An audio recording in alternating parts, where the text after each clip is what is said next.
आज सकाळी सुट्टी तर होती, पण आदित्य अनुश्रीला 1 तासासाठी जायचं होतं. कारण अनुश्रीचा स्पीच होता, तर 6:15 वाजता ते गेले होते.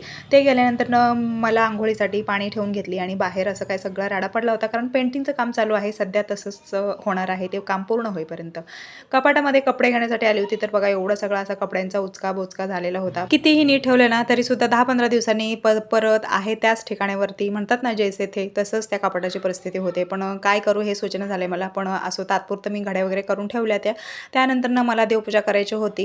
हे 2च फुलं लागले होते ना, तर ते तोडत होती. तेवढ्यामध्ये आदित्य अनुश्री शाळेतून आलेले होते. सध्या ना घरातलं पण पसारा तसंच अस्ताव्यस्त पडतोय आणि बाहेरसुद्धा असंच आहे. बाहेर हे पेंटिंगचं काम चालू आहे म्हणून ठीक आहे. सगळे सामान इकडचं तिकडं, तिकडचं इकडं असं आहे. पण ठीक आहे असो. तर मी देवपूजा वगैरे करून घेतली 2च फुलं वगैरे ठेवून. त्यानंतर मला लावायचं होतं आज मशीनला, कारण बाहेरसुद्धा टाकायला चान्स नव्हता. कारण आज त्या पेंटिंग लोकांची सुट्टी होती म्हणून म्हटली चला आज पटकन मशीन लावून घेते, म्हणजे मला कपडेसुद्धा बाहेर नेऊन वाळवायला जागा मिळेल. तसेही आज कपडे कमीच होते म्हणून मी 45 मिनिटाच्या प्रोग्रामला लावली.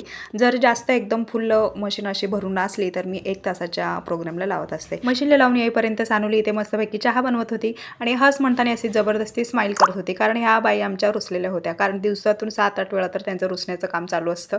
बरं असो, इथे मी आता दुपारची तयारी करत होती. कांदा, टोमॅटो सगळं काही सोलून घेतली. मला बनवायची होती आज पनीरची भाजी. तर जगभरातले ढीगभर मसाले जरी टाकले तरीसुद्धा ती भाजी आपल्यावरती असते बरं का बनवण्यामध्ये. तर मी थोडेफार मोजके मसाले वगैरे टाकून मस्त असं दुधावरची साय, मलाई, दूध थोडंफार असं सगळं टाकून ही मी पनीरची भाजी बनवली. सगळ्यांनी दुपारचं जेवण वगैरे केलं. परत आज मी घातलेली आहे अशी सागर प्लस खजूर वेणी घातलेली आहे.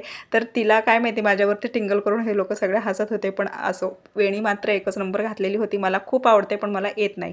सगळं काही आवरून झाल्यानंतर ती निघाली होती जायला, तर तिला घालवण्यासाठी आम्ही सगळेजण बस स्टॉपवरती येऊन थांबलो होतो. तर चला भेटूयात, बाय.